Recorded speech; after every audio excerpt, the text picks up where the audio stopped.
Hello dear children, in today's class we are going to study the sentence, the phrase, the clause.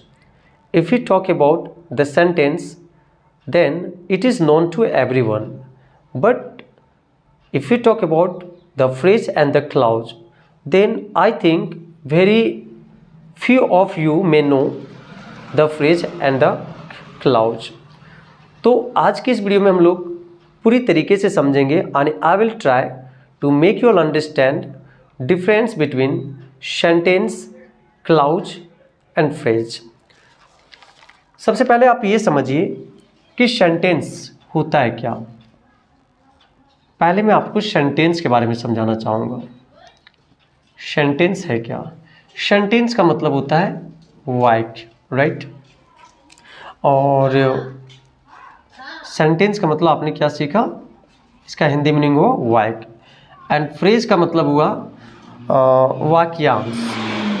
Hindi की बात मैं करूं तो इसका हिंदी मीनिंग हुआ वाक्यांश। और द क्लॉज का मतलब हुआ उपवाक्य। ये हो गया तीनों का meaning.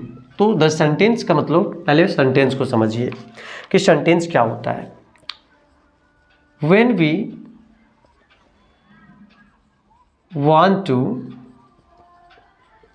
express our thoughts,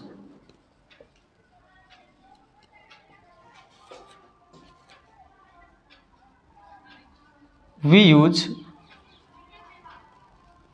a group of words. Yes, when we want to express our thoughts, जब हम अपने विचार को व्यक्त करना चाहें या जब भी हम अपने विचारों को व्यक्त करना चाहते हैं तो we use a group of words. तो हम लोग क्या करते हैं, शब्दों के एक समूह का प्रयोग करते हैं। यानी जब भी हम किसी को कुछ बताना चाहते हैं तो हम क्या क्या यूज़ करते हैं, किसी को कुछ बताने के लिए हम सेंटेंस का ही प्रयोग करते हैं। If you want to talk with someone, अगर आप किसी से बातें करना चाहते हैं, if you want to tell someone something, अगर आप किसी को कुछ बताना चाहते हैं, then what do you use? You use sentence, we use sentence. तो सेंटेंस क्या होता है? Sentence is a group of words. अगर मैं बात करूं कि सेंटेंस है क्या, तो यह ग्रुप ऑफ वर्ड्स, यह group of words that makes complete sense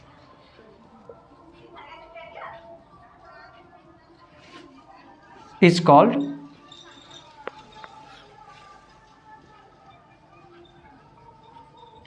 called a sentence. Yes, a group of words that make complete sense is called a sentence.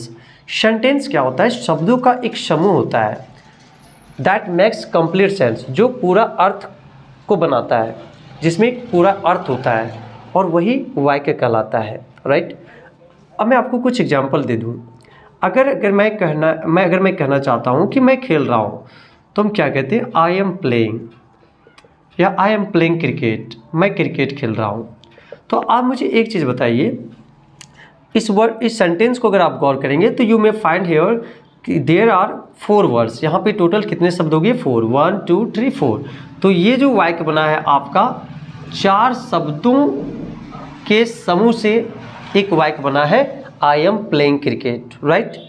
और दूसरी चीज़ ये कि ये 4 शब्दों से मिलके तो बना है, लेकिन इसमें एक कंप्लीट सेंस भी निकल रहा है, इसका एक पूरा अर्थ भी निकल रहा है, तभी ये सेंटेंस है।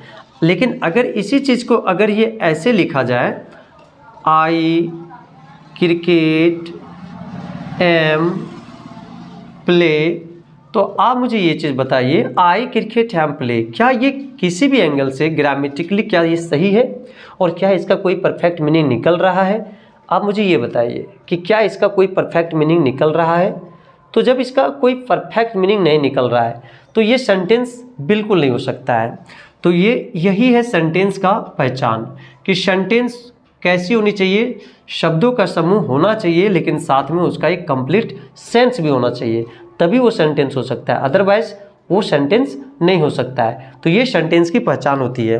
तो सेंटेंस कितने हैं, कितने प्रकार के, ये मैं नेक्स्ट वीडियो में बातें करूंगा। फिलहाल मैं बातें कर रहा हूं the sentence, the phrase and the clause. तो आप उम्मीद करता हूं कि आपको सेंटेंस समझ में आया होगा। अब मैं बात करूं फ्रेज का, द फ्रेज। तो फ्रेज क्या होता है ये जान लीजिए।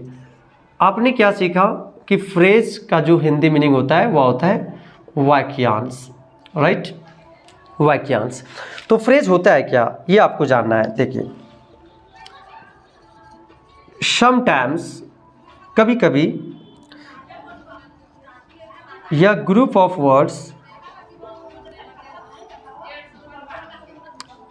Make sense but not complete sense. Such groups of words are called phrases. ये आप डेफिनेशन को पहले समझिए, उसके बाद मैं इसको एक्सप्लेन करना चाहूँगा।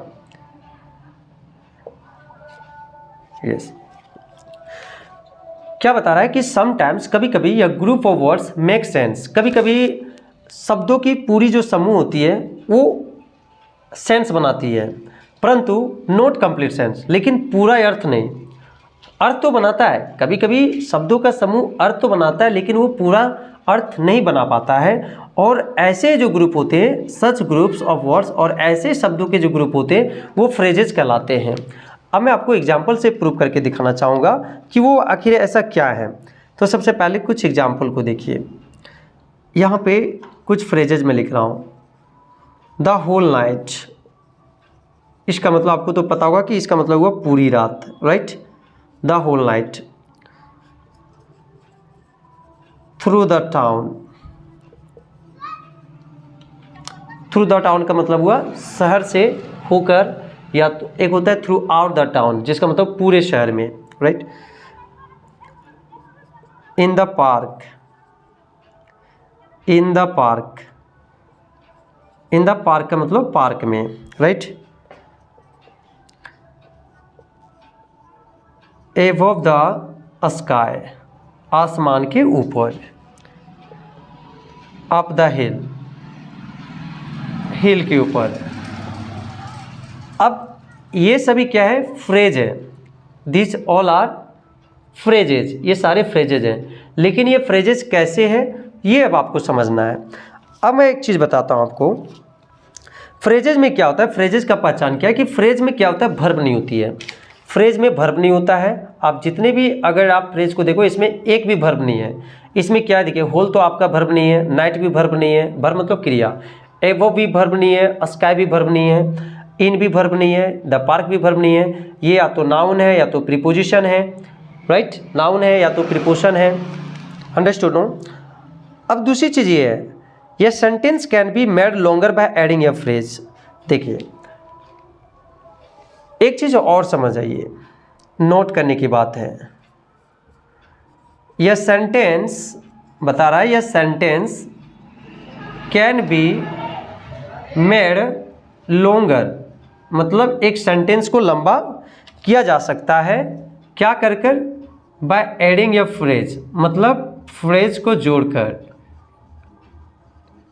एक सेंटेंस को लंबा किया जा सकता है एक फ्रेज को जोड़कर। तो आपको ये समझना है, थोड़ी सी मैं ऊपर बताना चाहूँगा ताकि आपको क्लियर दिख पाए।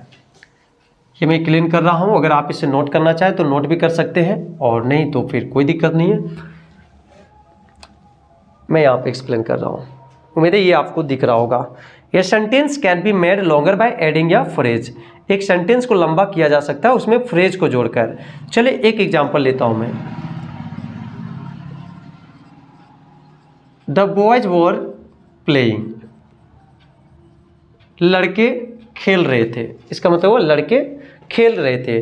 अब ये क्या एक सेंटेंस है, ये सेंटेंस हुआ, यहाँ पे शब्दों का समूह है, लेकिन इसमें अगर मैं फ्रेज को जोड़ दूं तो क्या, बच्चे खेल रहे थे तो क्या खेल रहे थे, चलिए ये फ्रेज को अगर मैं उठा के यहाँ पे लिख देता हूँ, the boys were playing in the park, तो इसका मतलब हो गया कि लड़के पार्क में खेल रहे थे, लड़के पार्क में खेल रहे थे।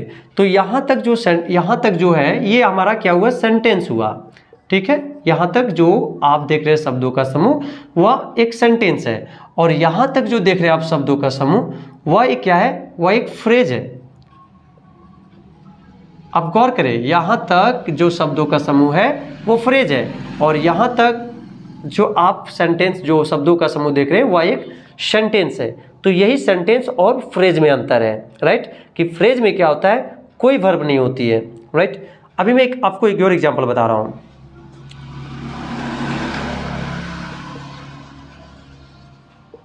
I waited for her the whole night. I waited for her। देखिए, सबसे पहले आपको गौर करना है यहाँ तक। I waited for her, इसका मतलब हुआ कि मैंने उसका प्रतीक्षा किया। ये शब्दों का समूह है, और इसका मतलब क्या हो रहा है, मैंने उसका प्रतीक्षा किया। अब यहाँ पे जो इधर जो जुड़ गया है, the whole night. Now we understand the clause. Clause means उपवाक्य। If you talk about definition, then a clause is what? A combination of words that contain a finite verb. Finite verb बोले तो main verb that contain a finite verb but is a part of a larger sentence is called clause। देखिए, ये भी क्या होता है, शब्दों का, इसमें भी एक शब्दों का कॉम्बिनेशन होता है, परंतु इसमें क्या होता है, एक फिनिट वर्ब होता है। फिनिट वर्ब बोले मेन वर्ब होता है, और यह एक ऐसे सेंटेंस का भाग होता है जो सेंटेंस लंबा हो। Is a part of a larger sentence, मतलब ये एक लंबे वाक्य का भाग होता है। जो क्लाउज होता है वह एक लंबे वाक्य का भाग होता है। तो आपको मैं एक एग्जांपल बताऊं, और एग्जांपल से आप समझने का कोशिश कीजिए कि क्लाउज क्या है। This is the place where I live. ध्यान दीजिएगा, this is the place where I live, इसका मतलब हुआ कि यह वही स्थान है जहाँ पे मैं रहता हूँ। तो this is the place where I live, आप खुद देख सकते हैं कि यह एक लंबा वाक्य है। हिंदी इसका हुआ कि यह वही स्थान है जहाँ मैं रहता हूँ। लेकिन अगर आप बात करोगे फिनिट वर्ब का, मैं हेल्पिंग वर्ब की बात नहीं कर रहा हूँ, ठीक है, मैं बात कर रहा हूँ फिनिट वर्ब यानी मेन वर्ब। तो मेन वर्ब आपका यहाँ पे क्या है, लिव। तो लिव कहाँ पे जुड़ा हुआ है, ये वेयर आई लिव। तो वेयर आई लिव जो ये जो भाग हो गया आपका, ये क्लाउज हो गया। और ये किसका पार्ट है, ये पार्ट है दिस इज द प्लेस, या he is the boy who saved my life. इस सेंटेंस को आप गौर करेंगे, he is the boy who saved my life. तो आप गौर करें कि जो फिनिट वर्ब है वो कहाँ कंटेन हुआ है। फिनिट वर्ब आपका हो गया सेव्ड यानी बचाया। वह वही लड़का है यानी यह वही लड़का है जिन्होंने मेरी जान को बचाया। तो सेव्ड यहाँ पे जो है वो फिनिट वर्ब है, राइट, ठीक है। और ये जो पार्ट है, देखिए, ये हु सेव्ड माई लाइफ, ये जुड़ा हुआ है किससे, ही इज द बॉय से। तो ये क्लाउज का डेफिनेशन बता रहा है कि ये कॉम्बिनेशन ऑफ वर्ड्स होता है, और इसमें एक फिनिट वर्ब होता है, परंतु यह एक लंबे वाक्य का भाग होता है। तो ये जो भाग है आप देख सकते हैं, एक लंबे वाक्य का भाग है। तो ही the boy who saved my life, इसमें जो क्लाउज हो गया हु सेव्ड माई लाइफ, ये हो गया क्लाउज, राइट। तो ये है clause. Guys, after watching this video, you must be understanding and you must have understood difference among clause, phrase and sentence.